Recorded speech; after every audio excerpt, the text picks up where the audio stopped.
Nada más para entrar tantito en contexto.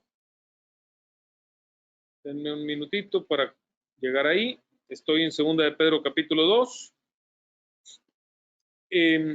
Acuérdense que en el contexto el apóstol Pedro está hablando de que se levantarían falsos profetas.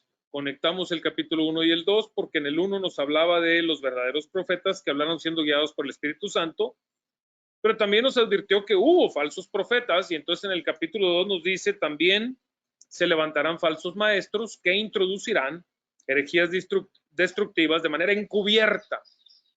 Y entonces de aquí, hermanos, que han salido un sinnúmero de, vamos a decirle así, para que no se escuche ninguna frase peyorativa, no es mi intención.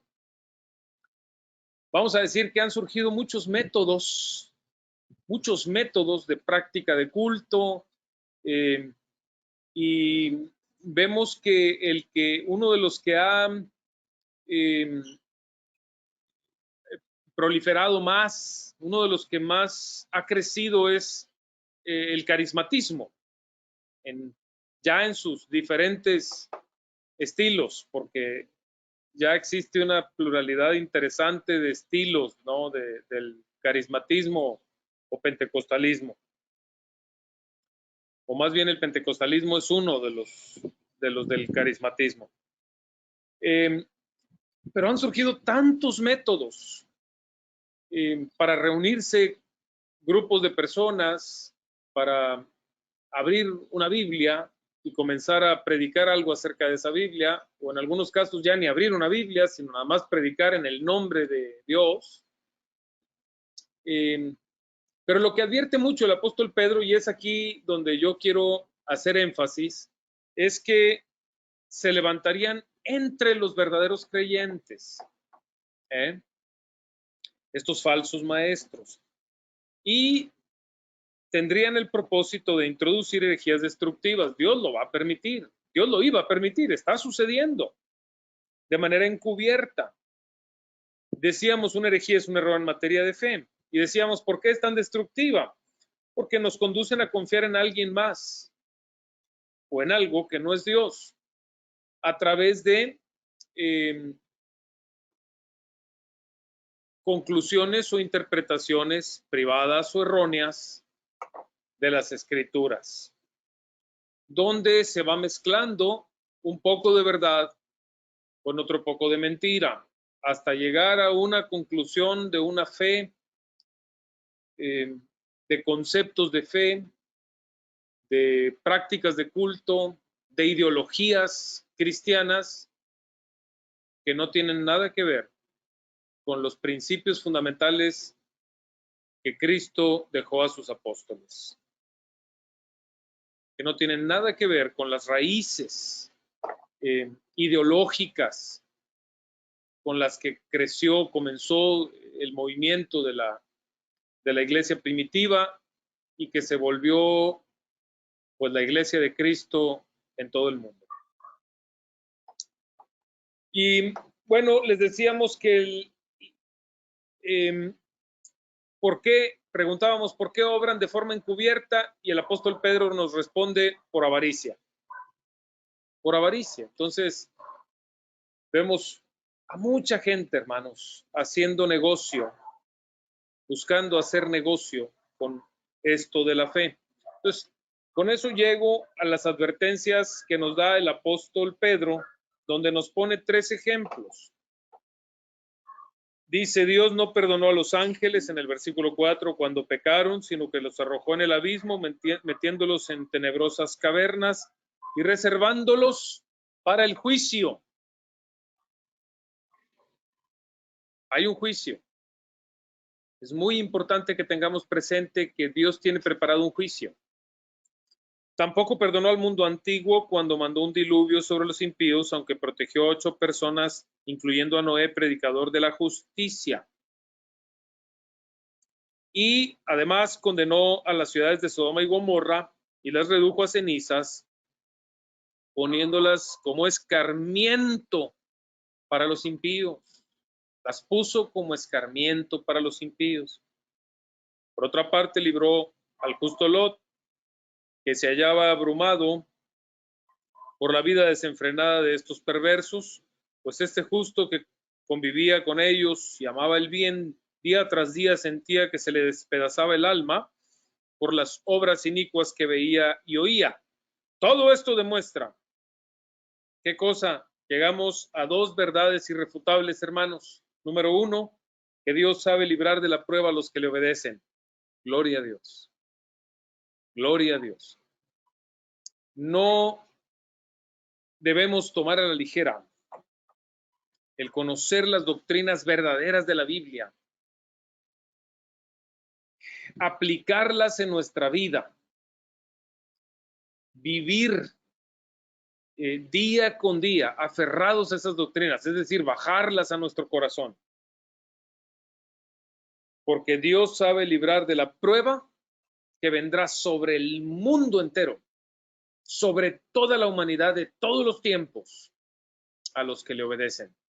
Pero verdad número dos, Dios sabe reservar a los impíos dentro de su infinita sabiduría, reservar y dejarlos que pareciera ser que se salen con la suya en una época o en otra época, eso pareciera, pero Dios sabe reservarlos para castigarlos en el día del juicio. Entonces, quiero hacer un paréntesis con el que trabajaremos los próximos 15 o 20 minutos de esta reunión para hablar de esto, precisamente del juicio. Y entonces les voy a pedir, nada más que otra vez, basado en la ideología del juicio, y quiero explicar un poco cuál es la ideología del juicio de quienes han interpretado a su manera la escritura y la han mezclado con falsas ideologías. Y voy a hablar del juicio bíblico. Les pido, hijos, que me pasen el cable de mi máquina. Me estoy quedando sin batería. Espero que no se me vaya a apagar. Denme un segundo, por favor.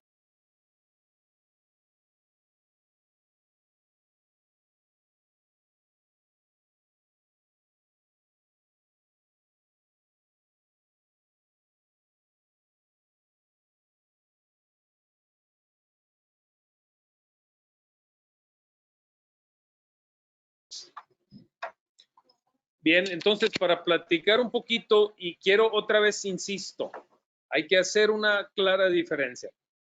Les recuerdo que entramos a todo este tema de Segunda de Pedro buscando contextualizar en las escrituras las circunstancias incluso que actualmente estamos pasando en todo el mundo con todas estas afectaciones del coronavirus. ¿Hay un juicio? Claro que hay un juicio. Dios tiene reservado un juicio. Espero que esto nos haya quedado muy claro, mis amados hermanos. Dios tiene reservado un juicio. Pero, insisto, no solo un juicio. Dios también tiene reservado en su infinito amor misericordioso un grupo de personas, un remanente de personas que serán liberados de ese juicio, tal como lo veremos en Apocalipsis. Y es muy interesante ver cómo se han desviado con tantas ideologías que pudieron haber salido de fábulas, de malas interpretaciones de la propia escritura o de ideologías incluso contrarias, o sea, satánicas. Voy entonces a Apocalipsis capítulo 20. Acompáñenme, por favor. Apocalipsis capítulo 20.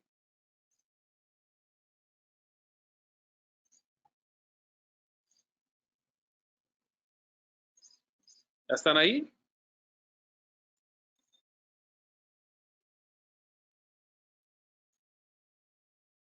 Ahora voy a compartir yo mi pantalla, ¿eh?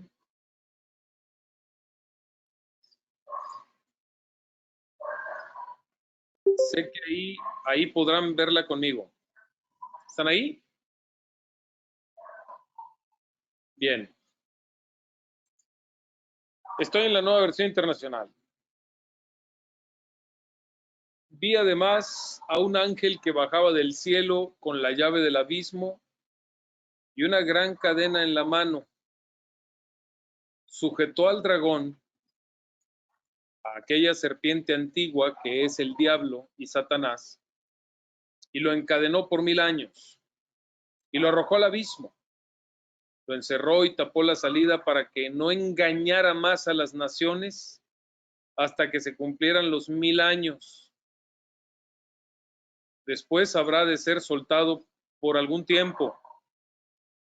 Entonces vi tronos donde se sentaron los que recibieron autoridad para juzgar. Vi también las almas de los que habían sido decapitados por causa del testimonio de Jesús y por la palabra de Dios. No habían adorado a la bestia ni a su imagen, ni se habían dejado poner su marca en la frente ni en la mano. Volvieron a vivir y reinaron con Cristo 1000 años. Esta es la primera resurrección. Los demás muertos no volvieron a vivir hasta que se cumplieron los 1000 años. Dichosos y santos los que tienen parte en la primera resurrección.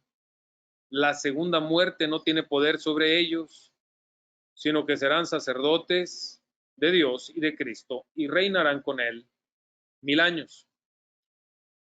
Cuando se cumplan los 1000 años, Satanás será liberado de su prisión y saldrá para engañar a las naciones que están en los 4 ángulos de la tierra, a Gog y a Magog, y saldrá para engañar a las naciones que están en los 4 ángulos. Su número será como el de las arenas del mar. Marcharán a lo largo y a lo ancho de la tierra.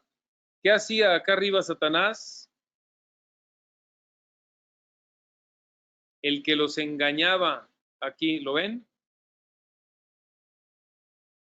¿Qué hará otra vez que sea soltado? Otra vez engañar. ¿Qué hacen los falsos maestros? Engañar. Han hecho un negocio de la religión. Se dedican a engañar. ¿Quién está detrás de ellos, de los que engañan? Satanás. Evidentemente. ¿Para qué los suspendió en el abismo nuestro Señor por 1000 años? Para que no engañara más. Hubiera ese tiempo paz. Si no hubiera engaño, habría tanta paz. Ahí lo vemos. Por otro lado, cuando se cumplan los 1000 años, se le va a conceder salir para volver a engañar. Hermanos, lo delicado de esto es que se engaña, como lo hemos aprendido y lo hemos dicho las semanas pasadas, en el nombre de Cristo. Este es el asunto. Marcharán a lo largo y a lo ancho de la tierra y rodearán el campamento del pueblo de Dios, la ciudad que él ama. Pero caerá fuego del cielo y los consumirá por completo. El diablo que los había engañado será arrojado al lago de fuego y azufre. Vean que aquí es otro contexto el que nos muestra el Apocalipsis. ¿Sí?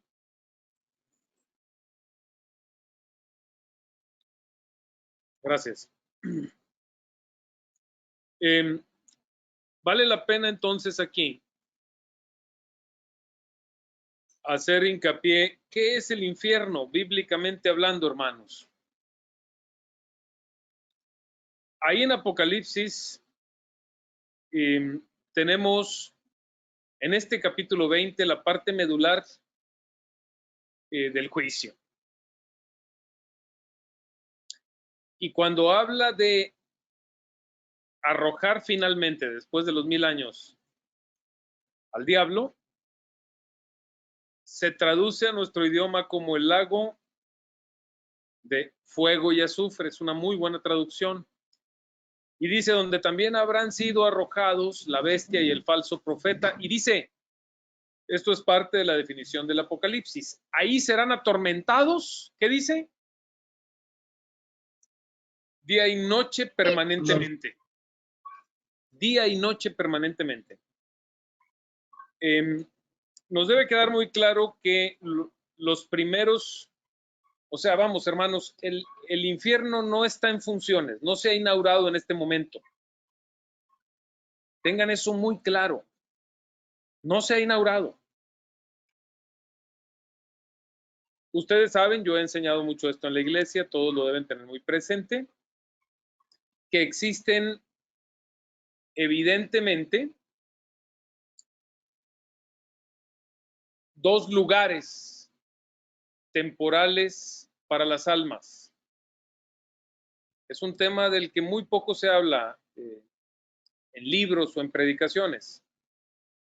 Los propios judíos lo creían y así es como lo traducimos del griego. Seguramente, como David nos lo ha dicho, de la Septuaginta. El lugar de reposo temporal y el lugar de tormento temporal. Jóvenes, ¿qué parábola en la Biblia nos ayuda a recordar este estado temporal de tormento o de descanso?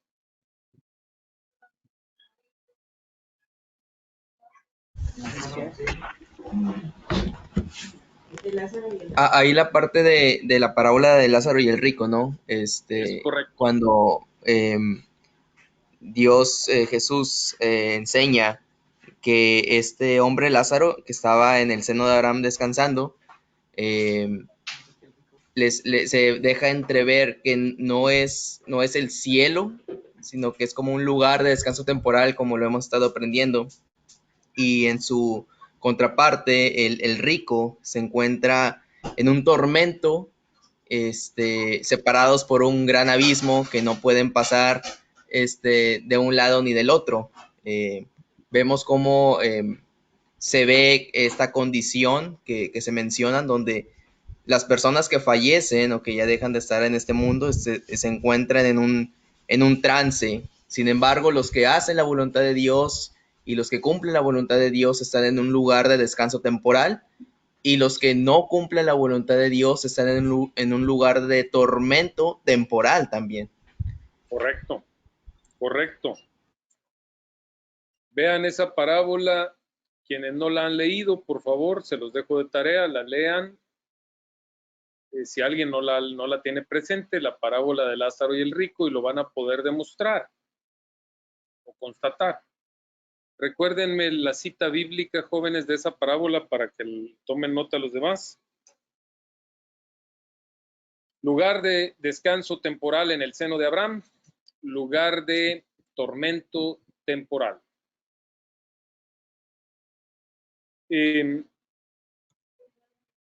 Lucas capítulo 16. Gracias.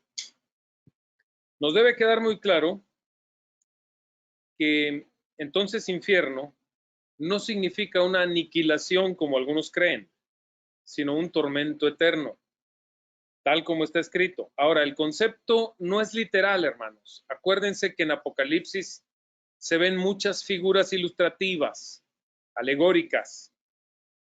No es literalmente un lugar donde hay fuego como cuando uno prende el carbón para asar carne, ni azufre que no se puede ni oler porque siente uno que le quema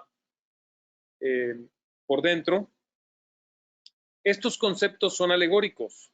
Significa que porque además, recuerden hermanos que es un lugar no para contener un cuerpo físico, sino las almas, bajo un tormento eterno. Y este concepto alegórico nos hace ver claramente, vamos, fuego y azufre, sufrimiento profundo y consumidor, pero permanente. En otros textos de los evangelios, nuestro Señor Jesucristo, con una muy buena traducción también investigada ya, dice el fuego que nunca se apaga. ¿Recuerdan? Y eso habla de lo permanente del sufrimiento. Bien, entonces no lo tomen como algo literal, sino totalmente alegórico. Es un sufrimiento del alma permanente. Ahora, digámoslo, por favor, y digámoslo con todas sus letras. ¿Por qué un Dios amoroso, misericordioso, como nuestro Padre Celestial, el Creador del universo,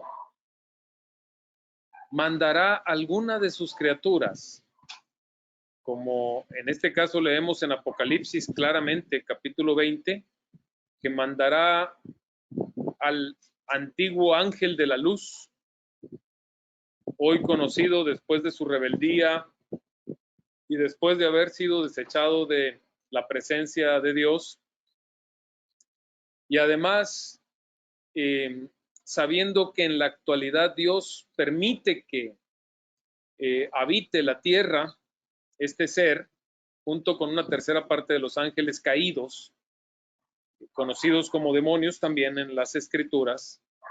Dios, ¿por qué Dios a estas criaturas, Él mismo las creó, por qué las enviaría a un lugar de tormento eterno?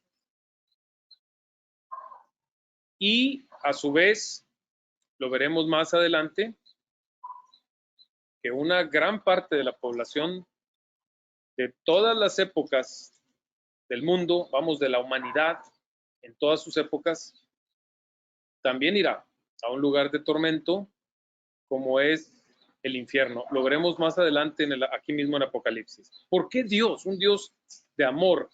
Y es una pregunta válida que pudiera surgir en nuestros corazones. ¿Por qué Dios, si Él es amor, por qué castigaría a alguien así? Hay gente que ha llegado a decir, incluso en las religiones cristianas o católicas, en todas las religiones he oído, no en todas, en varias de las religiones he oído a algunos llegar a este tipo de conclusiones, especialmente en las carismáticas, de decir, no creo que exista un infierno o que existirá un infierno. Algunos han dicho esto. Yo creo que el infierno, es más, hasta hay quienes han dicho el infierno o el cielo están aquí en la tierra. Cada quien conforme a la vida que vive va a vivir o sufrir su propio infierno aquí mismo en la tierra, o cada quien va a sufrir su propio cielo aquí mismo en la tierra. Bueno, eso no es lo que dice la Biblia. Y con eso me basta a mí, hermanos. Eso no es lo que está escrito en la Biblia y con eso me basta. Pero además,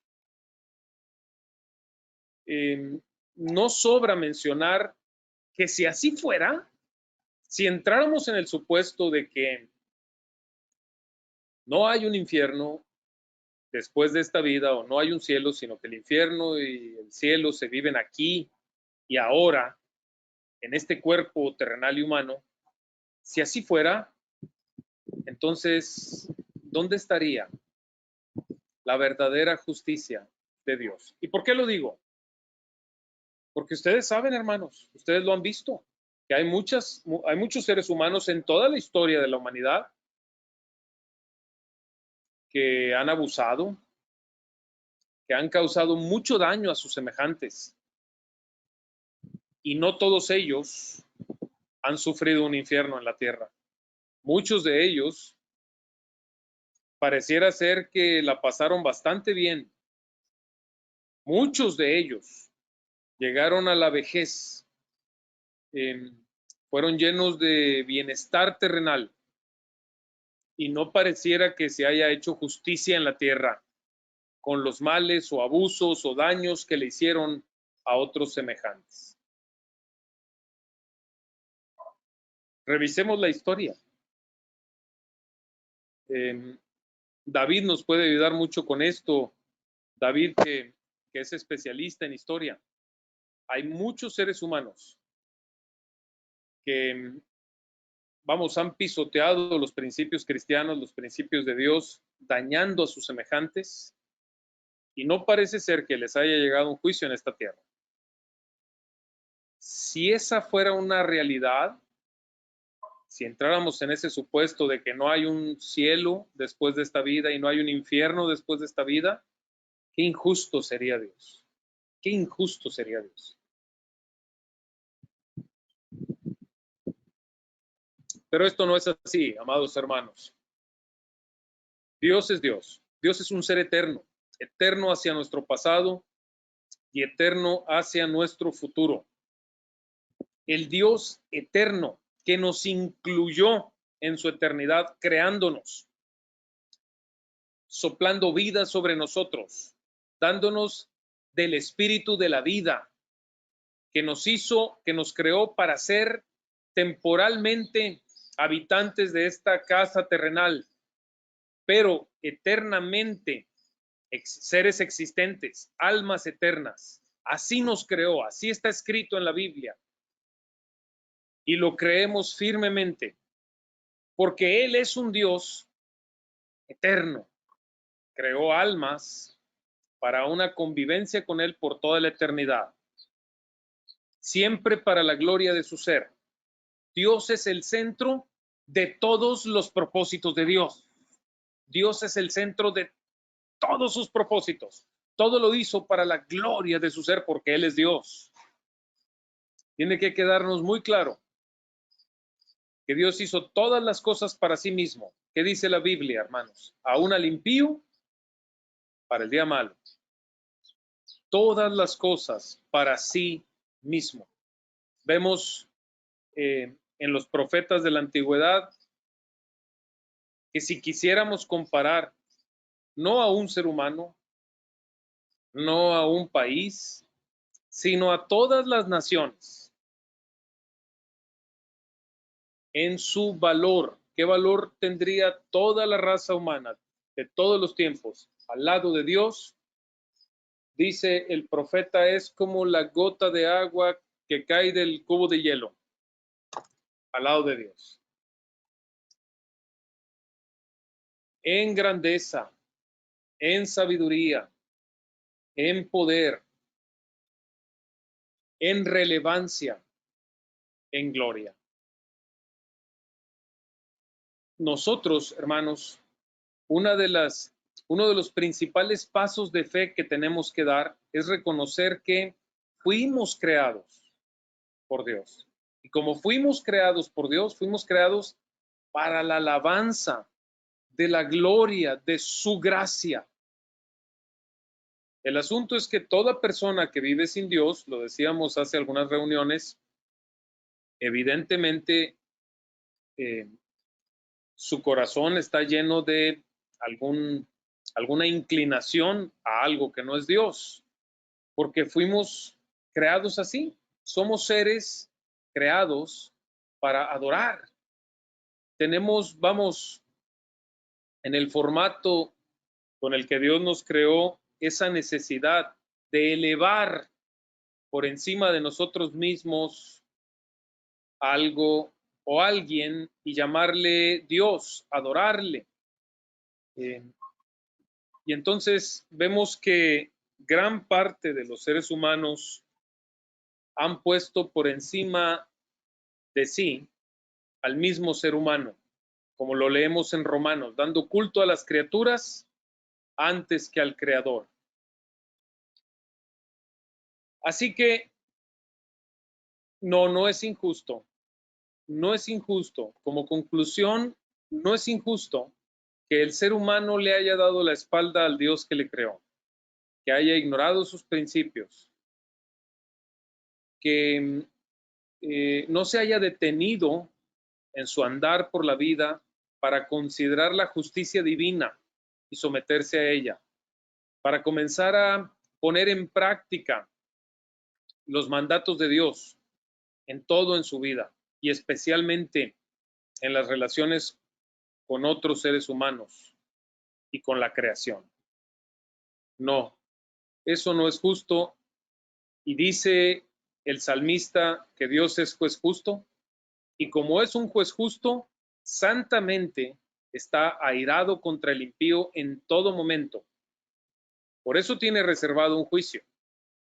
Hermanos, ¿no sería correcto que diéramos un mensaje de Dios sin considerar su santa ira, sin considerar cómo su justicia le impulsa a actuar y aplicar en el momento indicado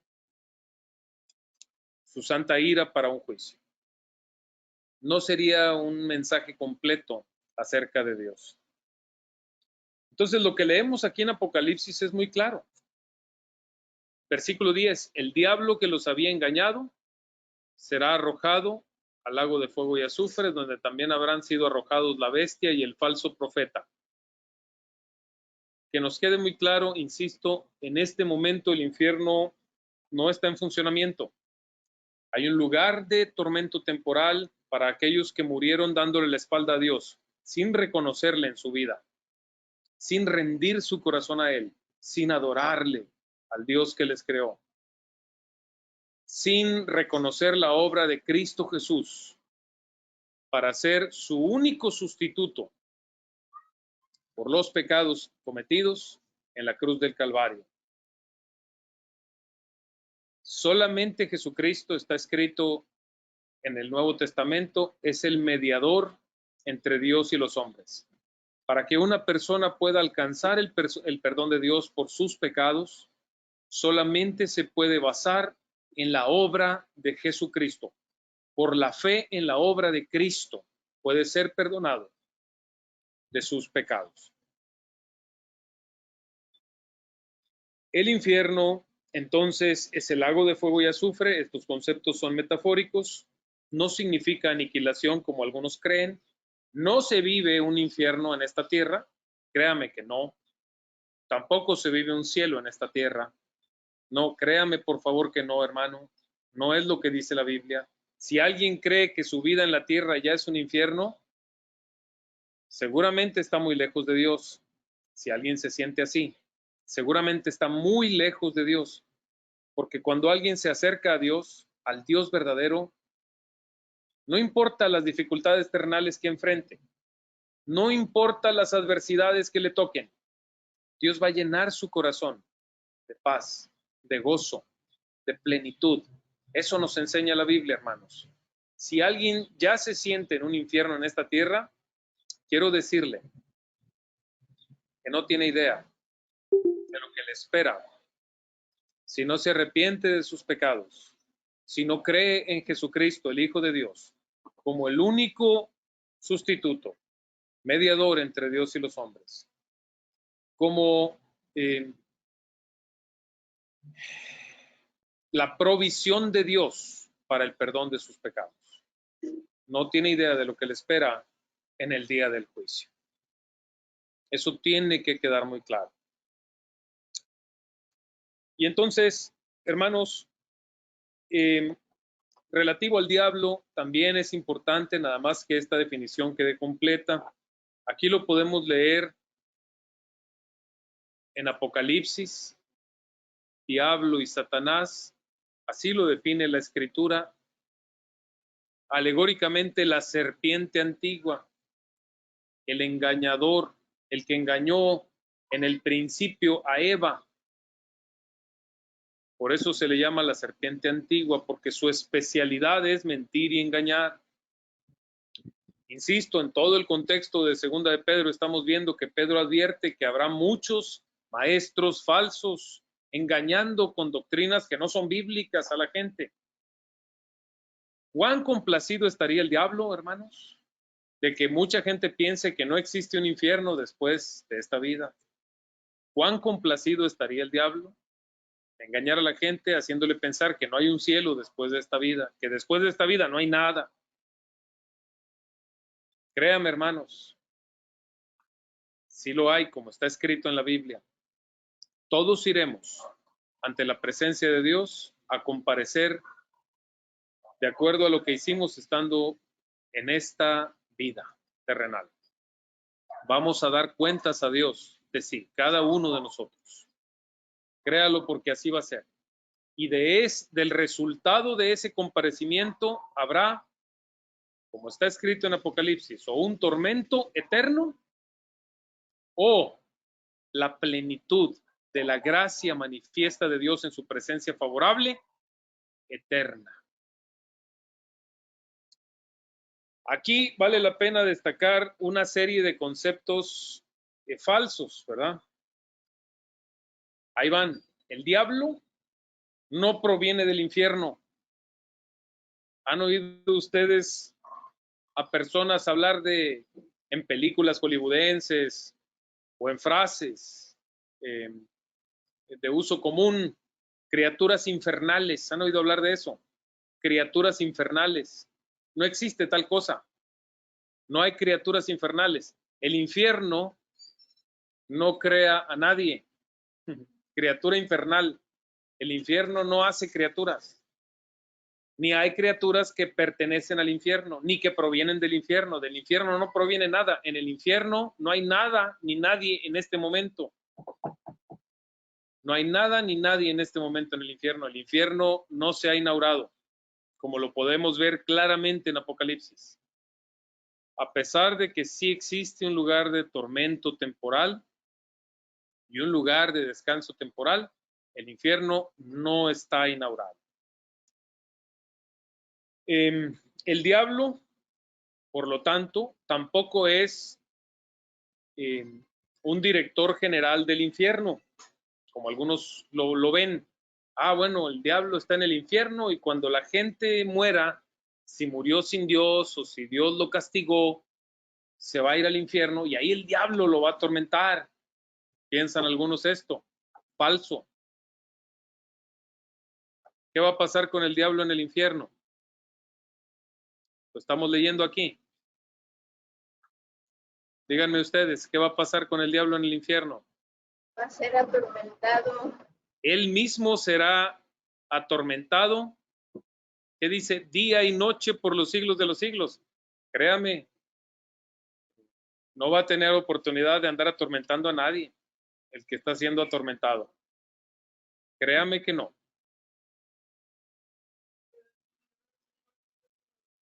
Acá me están haciendo una pregunta, que si el diablo conoce su destino. Sí, sí lo conoce. Claramente lo conoce. Digo, no quisiera ahondar mucho en ese tema porque no acabaríamos en todo el día, pero ustedes recordarán que hace algún tiempo tuvimos una charla donde platicamos de los ángeles, la doctrina de los ángeles. ¿Recuerdan eso?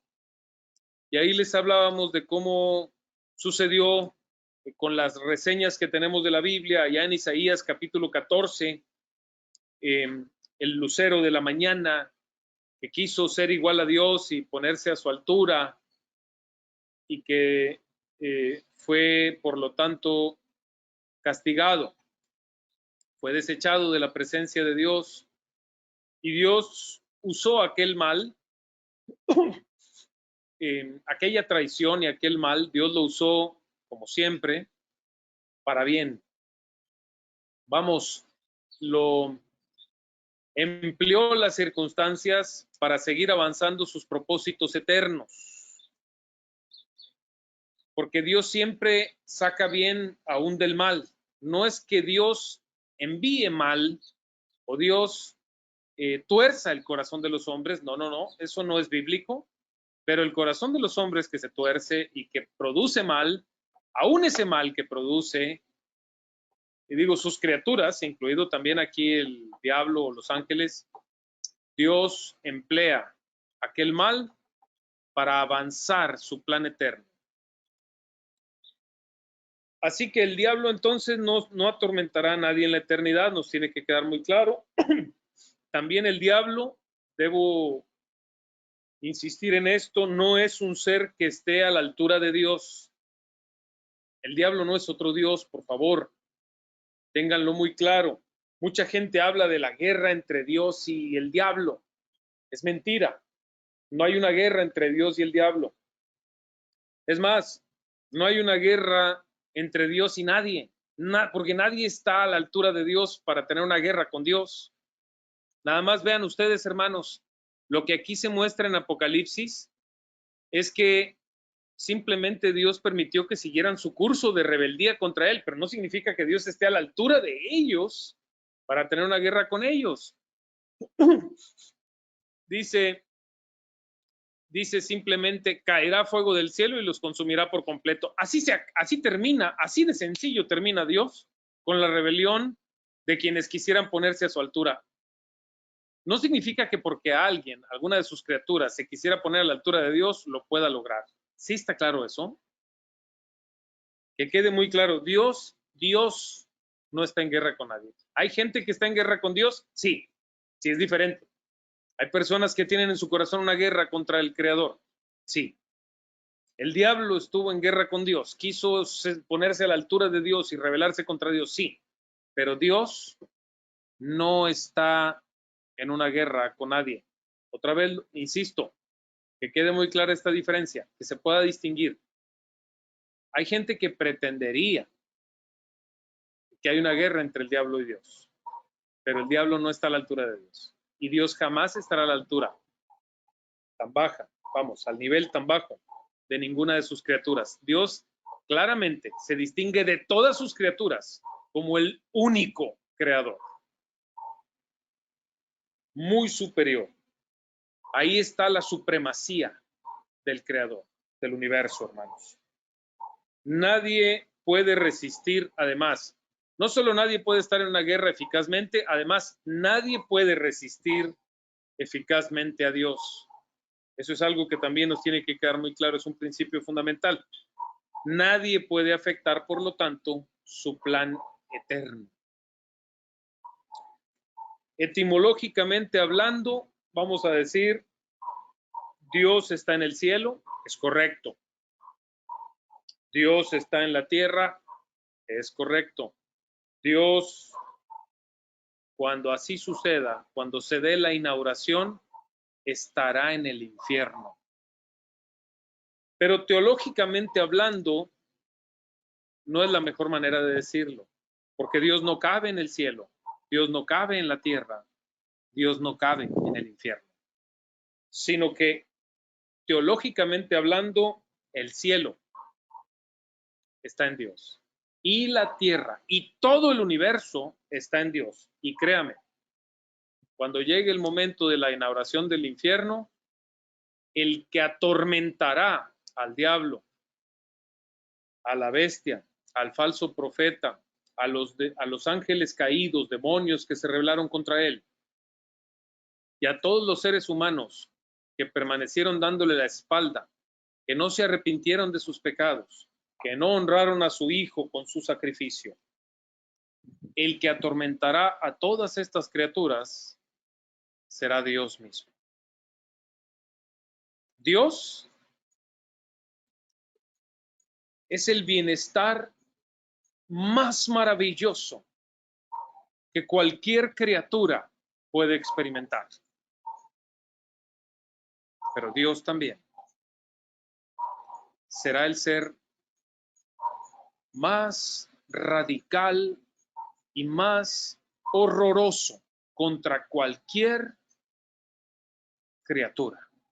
No hay nada más tormentoso, doloroso y horroroso que estar en la presencia desfavorable de Dios. No habrá nada peor. No lo digo yo, lo dice Hebreos. ¿Quién encuentra la cita de Hebreos? Horrenda cosa es caer en manos del Dios vivo. Encuéntrenla, por favor. Hebreos, por ahí, capítulo 13. Horrenda cosa es caer en manos del Dios vivo.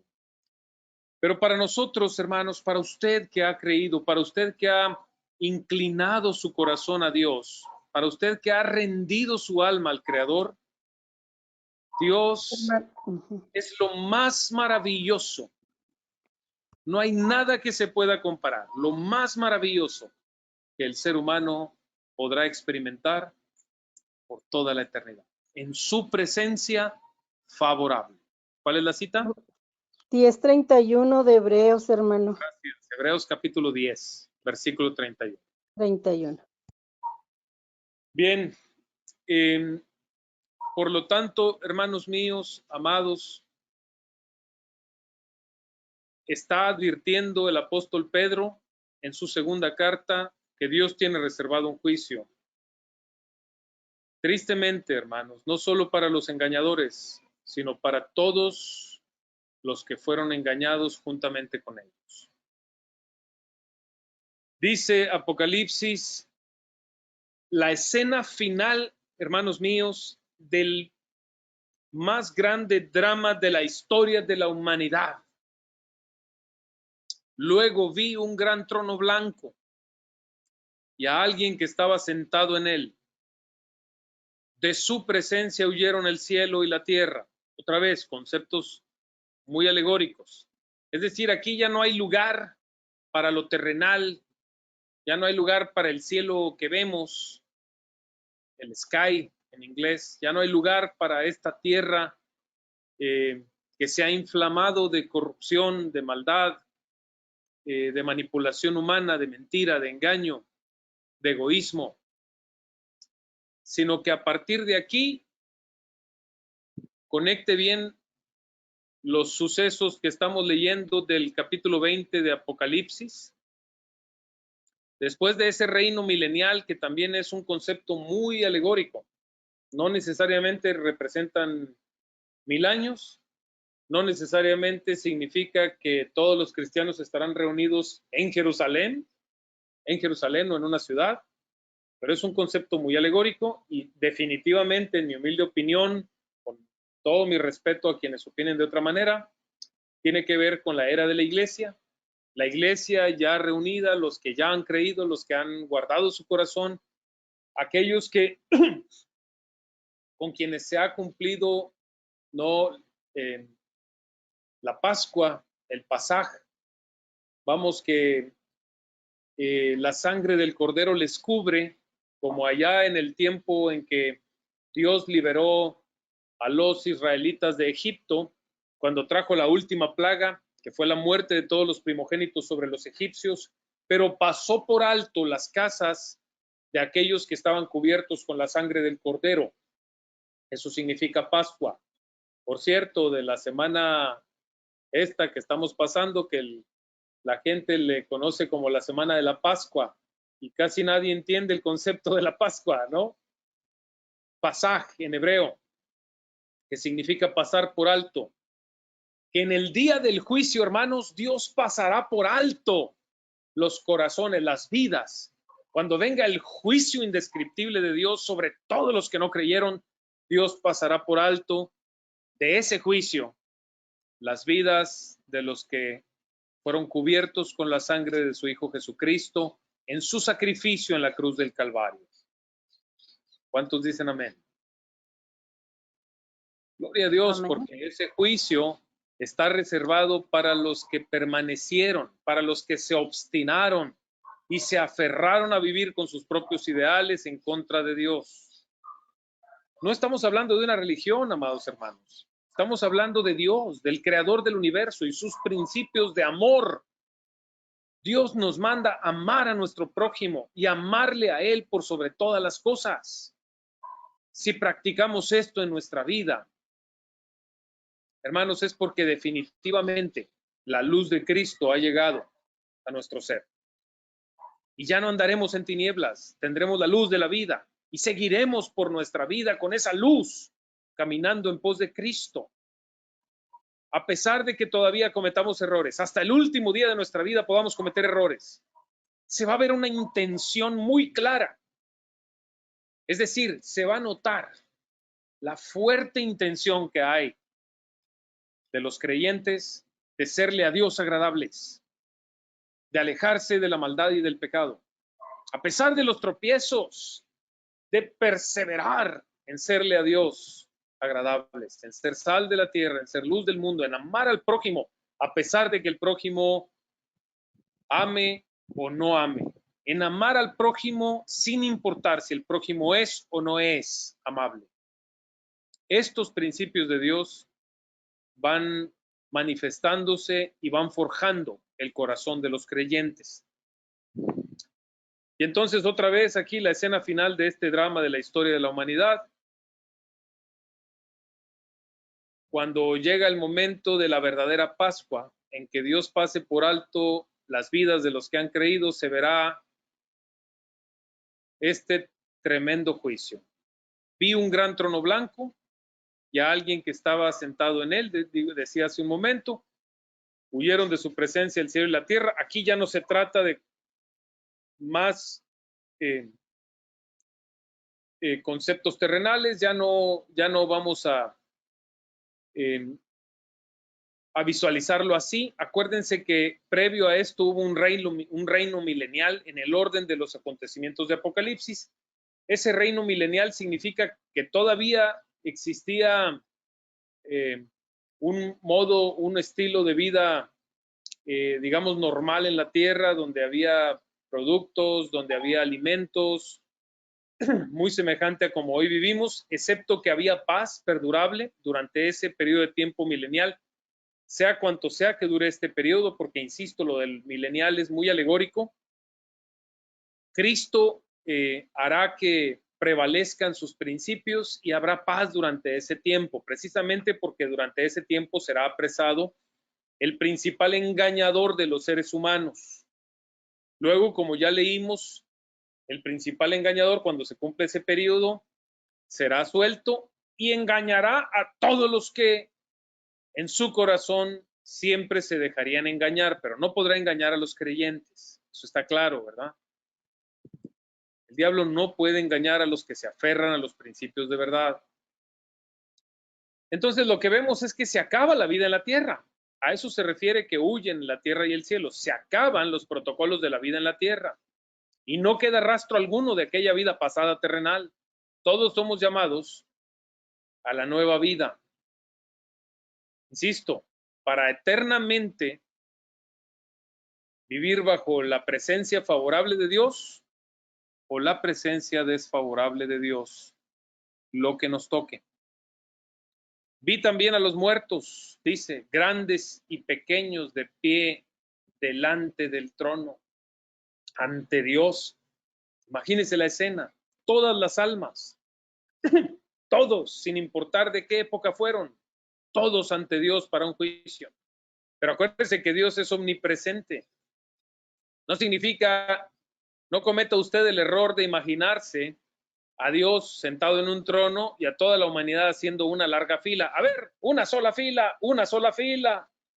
No lo vea así porque no es así. Dios es omnipotente, omnipresente, omnisciente. Este juicio no durará más que unos segundos. Vimos arriba cómo dice que le hicieron guerra a nuestro Dios y cuánto tardó en concluir con esa guerra. Miren lo que tardó. Ahí lo que estoy subrayando en la pantalla. Caerá fuego del cielo y los consumirá por completo. Así se acabó aquella rebelión, ¿sí? Así también el juicio será muy rápido, muy rápido. Dios en un momento va a atender a toda la humanidad de todas las épocas, en un momento, porque Él es omnipresente, omnisciente, omnipotente. Se abrieron unos libros, dice, y luego otro. Esto es muy importante. Pónganle mucha atención a este versículo 11. Libros en plural. Y luego se abrió otro libro, que es el libro de la vida.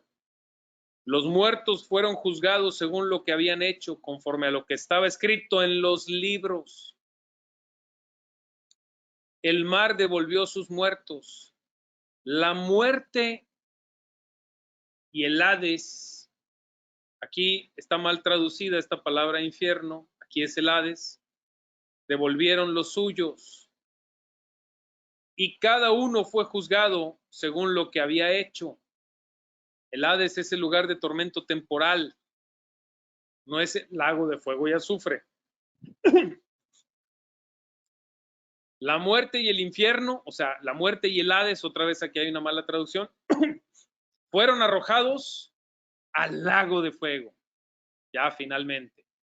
Este lago de fuego, este es el infierno, es la segunda muerte. Después de la muerte física, esta es la segunda muerte.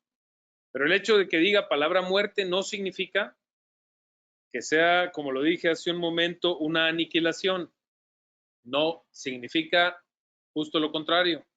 La sentencia de muerte.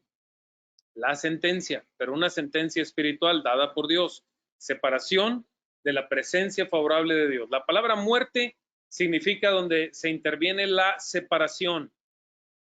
La muerte física es donde se separa el cuerpo del alma. El espíritu de vida del cuerpo físico, de la casa temporal, esa es la muerte. La muerte espiritual es donde se separa el alma de la presencia favorable de Dios para permanecer en la presencia desfavorable de Dios para ser atormentados por los siglos de los siglos, de día y de noche. Ahí serán atormentados día y noche por los siglos de los siglos. También acá sucederá lo mismo. Este lago de fuego de la segunda muerte, aquel cuyo nombre no estaba escrito en el libro de la vida, era arrojado al lago de fuego. Entonces aquí hagamos un contexto muy evidente como lo vemos en las Escrituras. El salmista, allá en el Salmo 139, dice, en tu libro estaban escritas todas aquellas cosas que fueron luego formadas sin faltar una de ellas. Hay dos libros de todos los seres humanos, hermano. Eso es lo que vemos en la Biblia. Dos libros. Uno, hay un libro con la voluntad de Dios para usted.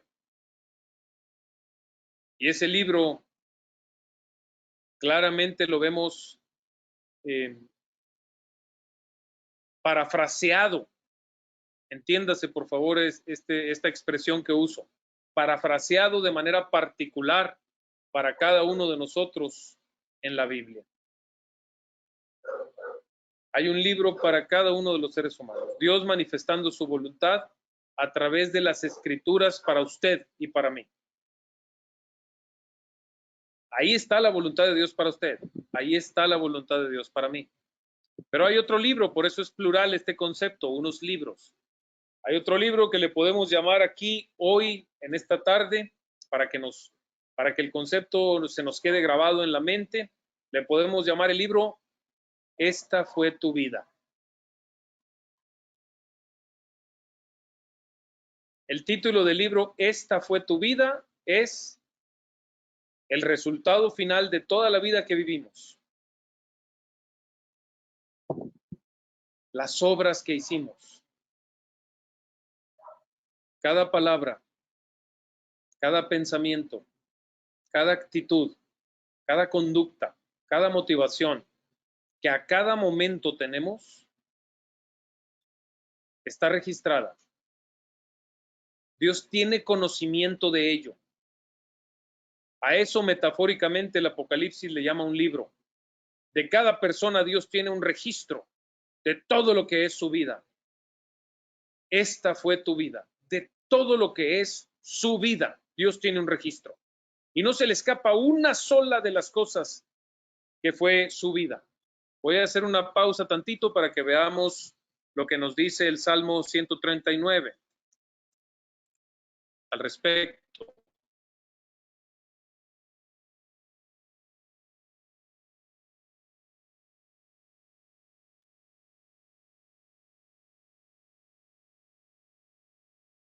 Ahí lo puede usar conmigo, dice el Señor, tú me examinas.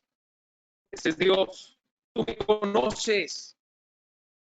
Sabes cuando me siento y cuando me levanto, aún a la distancia, me lees el pensamiento. Mis trajines y descansos los conoces.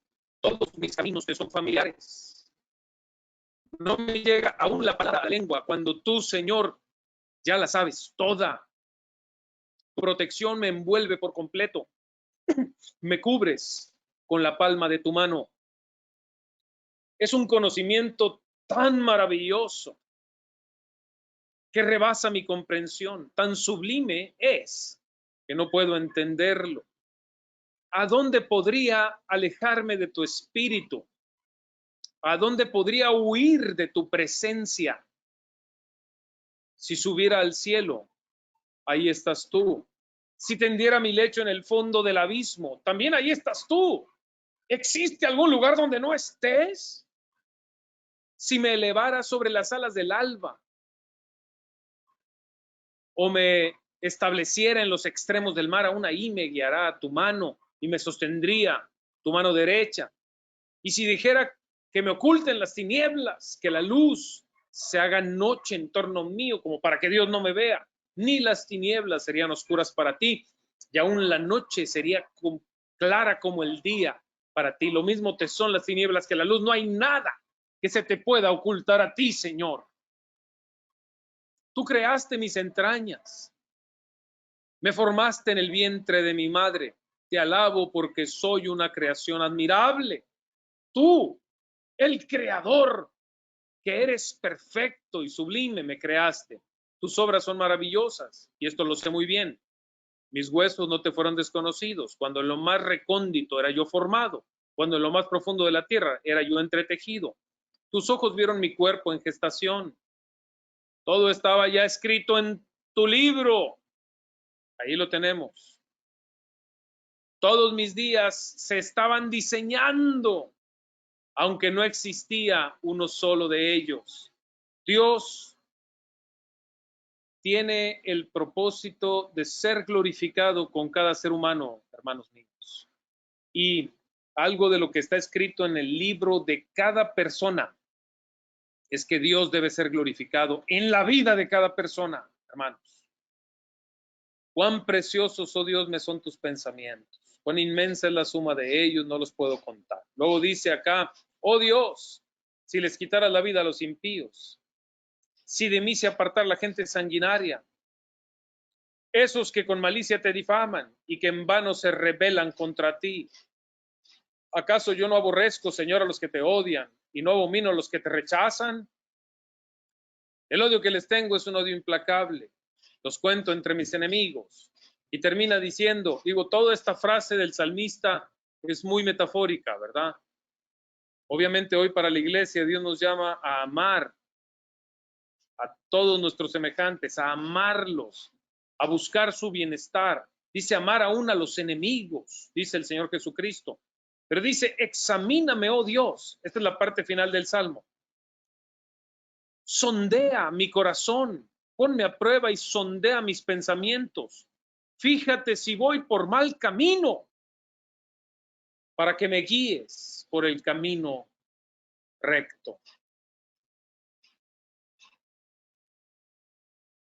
¿Hay algo que se le pueda esconder a Dios? ¿Hay algo que Dios no vea?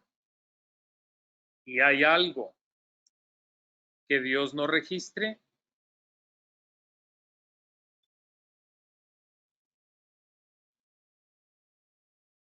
¿Hay algo que Dios no registre?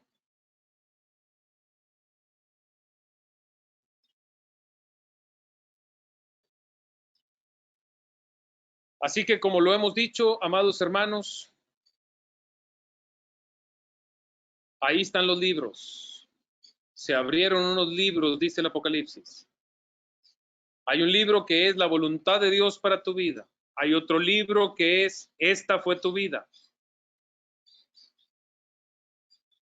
Si estos dos libros no concuerdan, si en el libro de esta fue tu vida hay una gran discrepancia con la voluntad de Dios para tu vida. En otras palabras, si en tu vida no honraste al Dios que te creó, no viviste para cumplir su voluntad. Aquí está. Fueron juzgados según lo que habían hecho. Por las obras con las que no honraste a Dios, serás juzgado.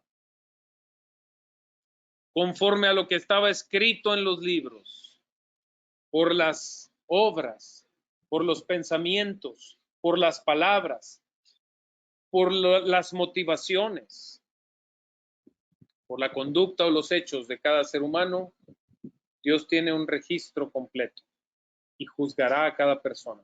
Pero hay algo bueno que también está escrito y que lo tenemos que resaltar en esta tarde para terminar la reunión. Dios decide, fíjese lo que le voy a decir, maravilloso. Dios decide borrar del libro de nuestra vida y de sus registros nuestros pecados, nuestras rebeldías y nuestras idolatrías cuando nos arrepentimos ante Él con sinceridad, creyendo en el sacrificio de su Hijo como el sustituto por nuestros pecados. Dice Dios a través del profeta Isaías, y no me acordaré de tus rebeliones. Metafóricamente dice, las enterraré en lo profundo del mar y no las traeré a la memoria. Eso significa, las borraré de mis registros. Qué maravillosa es la misericordia de Dios. A través del sacrificio de su Hijo nos perdona. Y no solo eso, decide borrar de sus registros para toda la eternidad nuestros pecados, nuestras rebeliones, nuestras idolatrías, cuando creemos en Cristo y nos aferramos al sacrificio de su Hijo Jesucristo. Y la preciosa sangre, metafóricamente hablando, que Cristo derramó en la cruz del Calvario, significa cuando intervino su muerte ante la presencia de Dios, cuando Cristo sufrió el más grande sacrificio, es decir, la ira de Dios fue derramada sobre él, es decir, todo el lago de fuego, el infierno eterno, fue derramado sobre Cristo. Cuando Dios le hizo sufrir como si fuera el más vil pecador, como si fuera un hombre como Hitler, peor que Hitler. Cuando Dios hizo sufrir a su Hijo Jesucristo, la devastación de todo su poder, toda su ira, todo su juicio sobre él, cuando cayó sobre Cristo, en ese momento fue cubierto el precio del perdón de nuestros pecados. Para ese momento en el que usted y yo habríamos de creer, aunque esto sucedió hace 2000 años, alrededor de 2000 años, sucedió para este momento en el que usted y yo habríamos de creer y habríamos de abrazar ese sacrificio de Cristo Jesús, su Hijo amado, y habríamos de enmendar el rumbo de nuestra vida, arrepentirnos ante Dios, metanoeo, cambiar nuestra manera de pensar, comenzar a corregir nuestros pensamientos, nuestros ideales, nuestras convicciones y alinearlas con los principios de Dios, hacer trabajar nuestros procesos mentales para comenzar a tener pensamientos que provienen de Dios, llenar nuestra mente de pensamientos bíblicos y que estos pensamientos poco a poco vayan bajando a nuestro corazón y comiencen a convertirse en una nueva manera de vivir. Por eso la Escritura usa el término metafórico de nacer de nuevo. Como reiniciar la vida con una nueva manera de pensar, perdonando, pasando por alto la ofensa, amando al prójimo, dándole más valor a lo eterno que a lo terrenal. De esta manera, amados hermanos, con el perdón de Dios que borra nuestras rebeliones y nuestros pecados e idolatrías, habrá una perfecta conexión, una empatía perfecta entre la voluntad de Dios y la vida que vivimos, porque la vida que nosotros habremos vivido es sustituida por la vida perfecta que Cristo vivió. Todos nuestros errores de ahí serán borrados y viviremos una nueva vida en Cristo. Por lo tanto, seremos agradables a Dios. Y entonces lo que dice es, aquel cuyo nombre no estaba escrito en el libro de la vida fue arrojado al lago de fuego. Pero nuestro nombre, si hemos creído en Cristo, estará escrito en el libro de la vida. Vea cómo, por favor, sin que este sea un estudio del Apocalipsis, no pretendo eso, por favor, no malinterprete, pero vea cómo a partir de que termina el capítulo 20 de Apocalipsis, ya no hay más vida en la tierra. Véalo claramente. Por eso dice, después vi un cielo nuevo y una tierra nueva. Ya no es la misma tierra. Porque el primer cielo y la primera tierra, ¿qué dice? Dejado de existir. Lo mismo que el mar.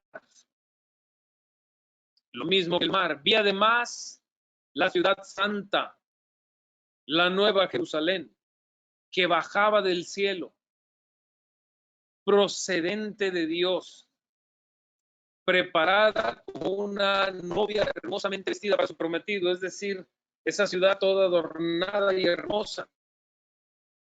Oí una potente voz que provenía del trono y decía: aquí, entre los seres humanos, está la morada de Dios. Él acampará en medio de ellos. Ellos serán su pueblo. Dios mismo estará con ellos y será su Dios. Y Él va a enjugar, secar toda lágrima de los ojos. Ya no habrá más muerte. Obviamente no hay enfermedad ya, hermanos. Ya no hay más llanto. Ya no hay lamento. Ya no hay dolor. Porque las primeras cosas han dejado de existir. Toda la corrupción del mundo, toda la corrupción que se propició a partir de la rebelión del ser humano, desde el primer hombre Adán, toda la corrupción que creció y que produjo muerte, dolor, lamento, circunstancias tan tristes, abusos, personas que sufrieron injustamente a manos de otras y tantos otros malestares producidos por el propio hombre, no por Dios. Entre paréntesis, habrá quienes se pudieron haber preguntado en la tierra: ¿y por qué Dios lo permitió? Como ya lo dije desde hace algunas reuniones, porque Dios le permite al hombre vivir una vida propia. Eso no significa que Dios le dio libre albedrío, por el contrario, significa que le dio voluntad propia y que el ser humano pueda volverse tan maligno y causarle tanto malestar a otros seres humanos. Sí, por supuesto, Dios permite que eso suceda porque no nos hizo robots. Y entonces quedan muchas incógnitas, muchas dudas, muchas inquietudes en el corazón de quienes no seríamos capaces de hacerle daño a otros, al menos no al nivel del que algunas personas son capaces de hacerle daño a otro. No hasta ese nivel me refiero. Pero de alguna manera no nos exime. El egoísmo que manifestamos cada uno de los seres humanos nos hace corresponsables. Voy a poner un ejemplo y lo he dicho en reuniones pasadas. Hay personas que están sumamente molestas, como que enojados con Dios, preguntando por qué Dios permite, por ejemplo, el abuso sobre algún menor. Pero a la vez no son capaces de no participar en redes informáticas o páginas que alientan o que impulsan a personas a hacer este tipo de daños. Qué tremendo. No se ponen a pensar en eso. Ejemplo, hay personas que están muy inquietos por los productos alimenticios que causan o que promueven la generación de cáncer en el cuerpo. Pero a la vez, algunos de ellos participan de un empleo que produce ese tipo de alimentos. Me explico, somos corresponsables de muchas maneras los seres humanos de otros males, en la cadena de provisiones para que se dé el escenario de la maldad. No culpemos a Dios. Nosotros los seres humanos, toda la raza humana, somos los responsables del mal que hemos propiciado en nuestras sociedades. Yo sé que de alguna manera podríamos sentirnos justificados diciendo, pero es que yo soy incapaz de dañar a un menor. Pero a veces no somos incapaces de frenar algunos hábitos que tenemos, que en la fila de las provisiones llegan a alentar a otras personas para dañar a los demás. Cuidado, cuidado, no culpemos a Dios. Nosotros los seres humanos somos culpables del escenario que hoy tenemos, de la sociedad en la que hoy vivimos. No culpemos a Dios. Pero por otro lado, sí veamos, hermanos, que Dios es justo y que hará justicia. Y que si el ser humano no se arrepiente del mal que ha hecho, cada uno de los seres humanos pagará el precio. Y los que han sufrido a manos de otros, si en su corazón han confiado en Dios, hay una maravillosa noticia. Esta vida es pasajera. Esta vida, hermanos, es muy corta, muy efímera. Somos extranjeros y peregrinos sobre esta vida terrenal.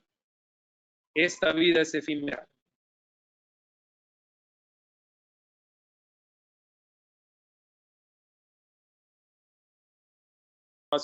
En lo sucesivo vamos a tener la reunión en las áreas donde se escuche mejor, mucho más cerca aquí del internet, de la señal de internet. Perfecto. Ya para cerrar, les decía, mis amados hermanos, Dios es justo. Sabemos que hay muchas personas, niños, bebés, jóvenes, mujeres y aún hombres que han sufrido injusticias a manos de otros. A Dios no se le ha olvidado, hermanos míos. A pesar de que Dios no nos ha robotizado y que permite los males que ocurren en la tierra, por supuesto que los permite, y que incluso algunas adversidades tan difíciles de descifrar y de comprender, Él mismo las está comandando, como el tema del coronavirus, como tsunamis, como desastres naturales, que así se le llama, o en algunas compañías de seguros le llaman actos de Dios. Y hay tanta gente que sufre por este tipo de circunstancias. A Dios no se le olvida. A Dios no se le olvida la injusticia que ninguna persona, que ninguna de sus criaturas ha sufrido. No se le olvida. Claro que hay ocasiones en que vemos a Dios actuando aún en la tierra. Lo vemos en el Antiguo Testamento, aún en el Nuevo Testamento, que llegan juicios de Dios temporales o repentinos y que permite que el resto de la población del mundo que estuvo contemplando ese juicio se alerte, se dé cuenta que Dios es un Dios justo, que está airado contra el impío y que traerá un justo juicio final. Esos juicios eventuales que Dios trae sobre la tierra solamente son un reflejo de la justicia de Dios. Dios traerá un juicio final para todo aquel que le dio la espalda, que se rebeló contra él, que no le glorificó en su vida. Y en este caso, para todos los seres humanos, o además de haber hablado de las criaturas que mencioné, como el ángel de la luz y una tercera parte de los ángeles caídos, particularmente hablando de los seres humanos, todos los que despreciaron el sacrificio de su Hijo y que se obstinaron en su vida idolátrica. A Dios no se le olvida. Para quienes sufrieron, Dios enjugará toda lágrima, secará toda lágrima de sus ojos.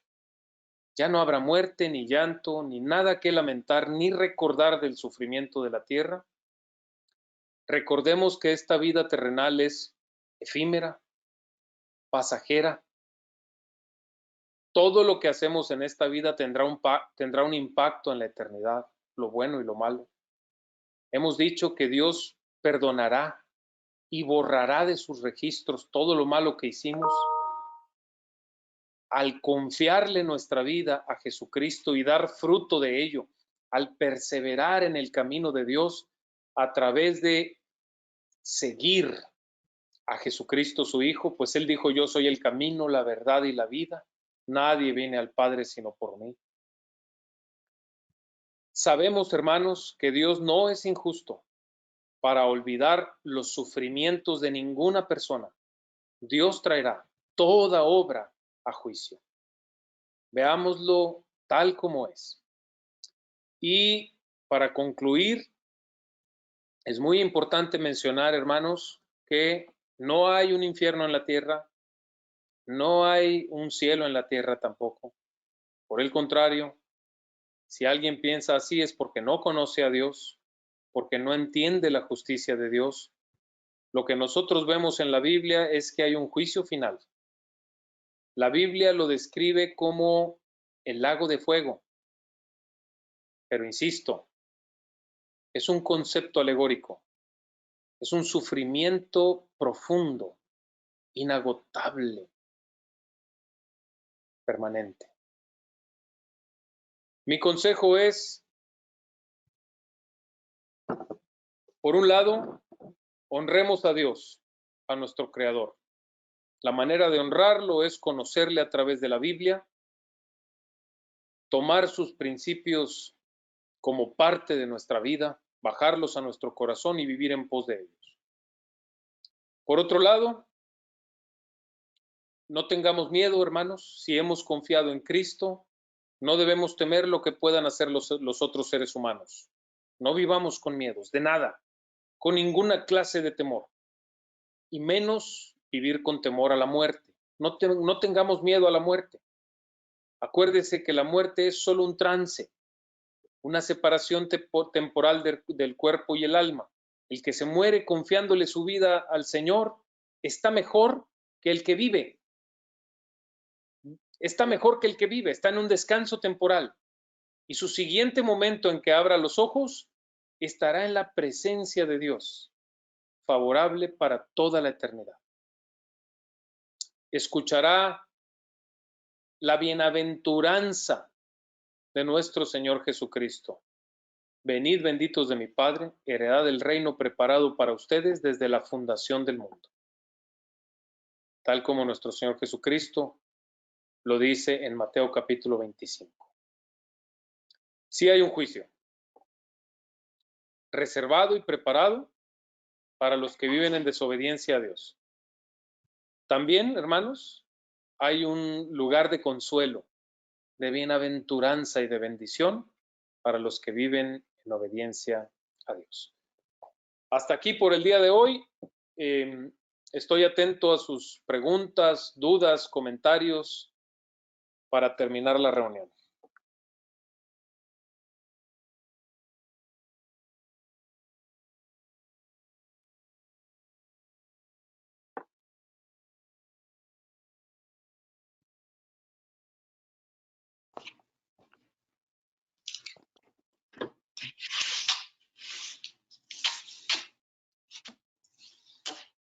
Yo sobre este tema del infierno, pues, me llama mucho la atención, sobre todo porque he leído últimamente de muchos cantantes, de varios cantantes cristianos, que han hablado de una interpretación que traen por ahí de que no, de que desechan esa enseñanza del infierno y hablan de que el infierno no existe. Y bueno, uno de los argumentos que dan estas personas es que más me ha llamado la atención y creo que identifica mucho a mi generación, cómo le hemos dado mucha importancia a los sentimientos, a lo que nosotros sentimos, a lo que nosotros, cómo nos sentimos y creemos que eso moldea la realidad o que afecta la realidad del mundo de algún modo. Y escuchaba, o más bien leía a alguien que escribió que no podía existir el infierno porque él se iba a sentir muy mal de estar él en el cielo y saber que había personas sufriendo en el infierno. Es decir, como si sus sentimientos fueran la base para la realidad, para lo que existe, para lo que es verdad, cuando no es así. Dios es Dios y la verdad es lo que Dios crea y lo que proviene de Él, sin importar cómo nos sintamos nosotros al respecto. Por supuesto que si no conocemos, si no amamos verdaderamente a Dios, lo que sea de Dios, pues lo vamos a rechazar y no nos va a gustar porque va a ir en contra de lo que nosotros somos y de nuestra naturaleza pecaminosa. Ahora, en cuanto a lo que yo veo en la Biblia y de lo que nos ha compartido el hermano Edgar sobre ese tema, pues claro, pues, ahora estamos gozando de la misericordia y el amor de Dios para todos los que estamos en la tierra. En alguna medida también para los no creyentes y para todos, por igual eso es lo que nos sostiene, su misericordia y su amor. Pero entonces Dios es eterno, su justicia es eterna. Y cuando Dios retire de aquellos que no han creído en el sacrificio de nuestro Señor Jesucristo, que retire ese amor y esa misericordia del diablo y de todos los ángeles caídos y de las personas que no han creído, pues ¿qué es lo único que va a quedar? Su ira. Su ira es lo que queda naturalmente. Y Dios es eterno, entonces su ira y su justicia, para hacer justicia sobre el pecado que todos hemos cometido, también es eterno. Cristo pudo pagar la deuda eterna que teníamos nosotros con Dios porque Él es Dios. Esa es la razón por la que Él tuvo el valor suficiente para pagar nuestra deuda. Pero si no tenemos esa fuerza de la cual sostenernos el sacrificio de nuestro Señor Jesucristo, pues tenemos una deuda de pecado que es eterna. Dios es eterno, su justicia es eterna y su ira será eterna. Entonces, ¿cómo funciona esa ira? Pues no lo sabemos. No podemos describirla, al igual que no podemos describir lo que será el cielo o el estar en la presencia de Dios. Son cosas tan grandes, tanto en sufrimiento como en gozo, que no hay forma de que lo podamos describir ahora. No sabemos cómo será eso, pero el no saber cómo será no es argumento para decir que no existe, ni tampoco el que no nos guste, a mí en particular, que no me guste cómo sean las cosas, tampoco es argumento para decir que es mentira. Si Dios lo ha dicho, entonces es verdad y es bueno, ¿no? A pesar de que yo que a mí no me gustara algo, aún así sigue siendo verdadero y sigue siendo bueno y Dios lo ha.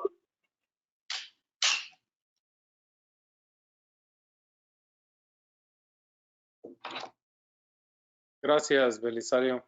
De hecho, no lo podemos describir plenamente, Beli, plenamente. El Apocalipsis precisamente nos describe cómo será, pero nunca nuestra mente finita podrá comprender plenamente cómo será ese gozo o plenamente cómo será ese sufrimiento. Sí, sabemos que será muy profundo y permanente. Por eso dice que es un lago de fuego y azufre. Sí, solo yo me refería con elementos metafóricos. A que tú dijiste que no será literalmente un fuego que nos esté quemando. Eso, exacto. Lo que sí sabemos con seguridad es el sufrimiento que será, lo que será. Igual también el gozo que será enorme y entendemos las metáforas que se usan para describirlo, pero sabemos que no será literalmente así. Así es.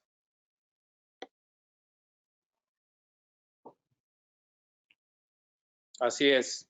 Amén. Bien, ¿alguien más tiene algo que mencionar, hermanos? Bueno, yo quiero comentar algo. He escuchado yo personas que hablan que el Dios del Antiguo Testamento es otro Dios que el del Nuevo Testamento, y hablan que ese Dios del Antiguo Testamento es un Dios malo que mata. No entienden el por qué Dios manda juicios cumpliendo su justicia. Y bueno, ahorita yo estoy estudiando Isaías, pero si contemplamos toda la Biblia, el paso de la Biblia, tanto en el Antiguo como el Nuevo, Dios va marcando ese juicio constantemente. y lo enumera tanto en el Antiguo como en el Nuevo Testamento. Y por ejemplo, en el caso del diablo, pues en Isaías 14 ahí señala de cómo el Dios creador creó a ese lucero de la mañana, a ese ángel, que le dio una voluntad a ese ángel que tenía que hacer una voluntad libre, donde era hacer el propósito de Dios. Y sin embargo, la voluntad de ese ángel fue completamente desobedecer a Dios y hacer su propia voluntad. Esa desobediencia trae como consecuencia ese juicio de Dios por no cumplir su justicia.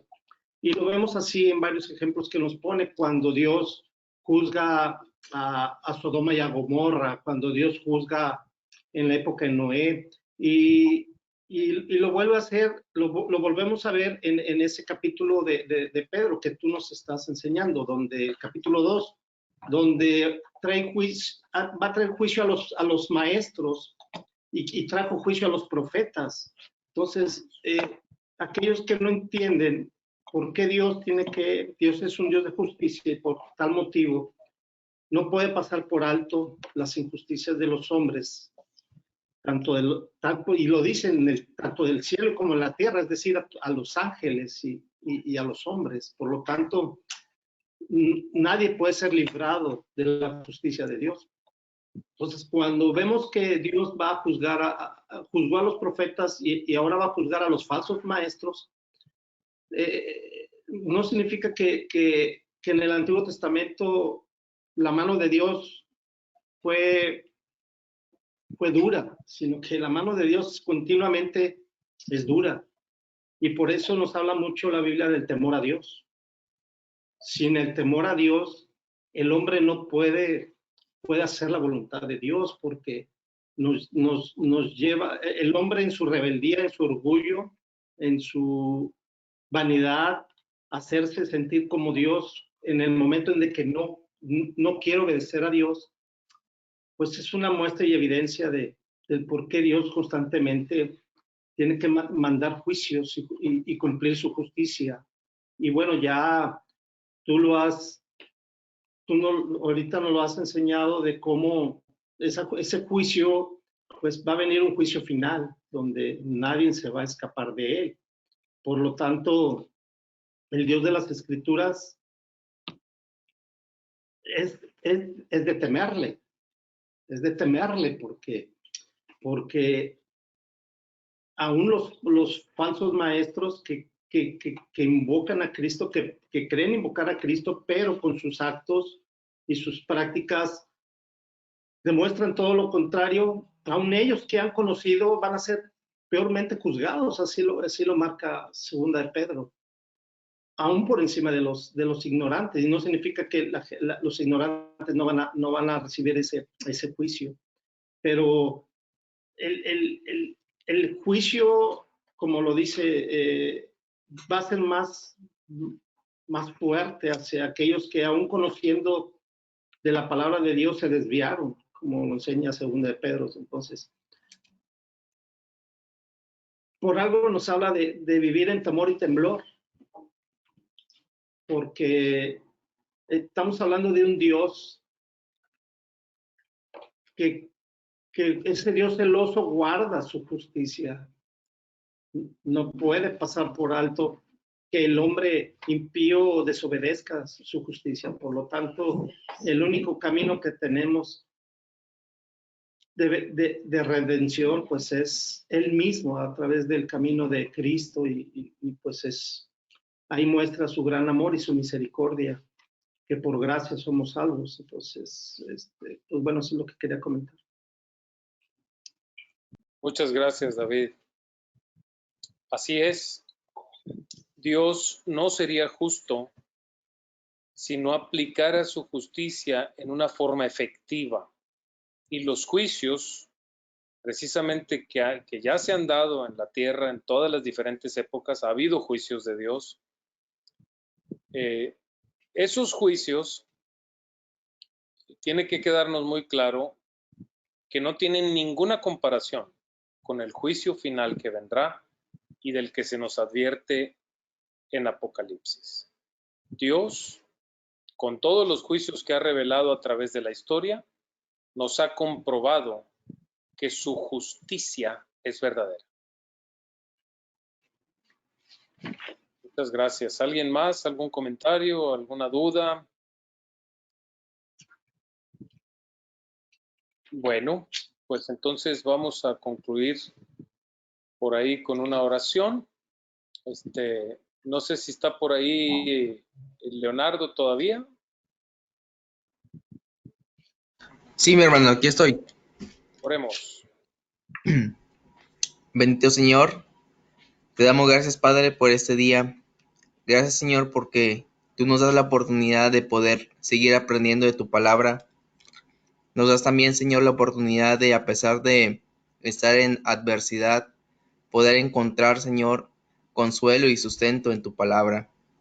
Te pedimos, Señor, que tú nos permitas tener mayor conciencia, Señor, de lo que tú quieres en nuestra vida. Que estas palabras, Señor, resuenen en nuestro corazón para poder ser más conscientes y cada vez más maduros, Señor, contigo. Te queremos pedir, Padre, que tú nos muestres, Señor, poco a poco nuestros errores y nuestras áreas de oportunidad, Señor. Que nos permita, Señor, a través de las circunstancias, poder darnos cuenta, Señor, de lo que tú quieres de nuestra vida. Y también, Señor, de corregirnos y tener el valor de hacer las cosas para poder agradarte, Padre. Te damos gracias, Señor, por esta reunión que tú nos permites tener vía remota, porque nos das los medios, Señor, para poder estar en comunión. Te pedimos que tú estés con nosotros en el inicio de esta semana, que tú nos permitas, Señor, ir y regresar con bien, y si es tu voluntad, Señor, que tú nos guardes a todos, Señor, los miembros de esta iglesia y a los que todavía tenemos la responsabilidad de tener que salir de casa, Señor. Te pedimos, Señor, que tú tengas misericordia de nosotros. Te agradecemos, Señor, todo esto en el nombre de tu Hijo amado Jesucristo. Amén.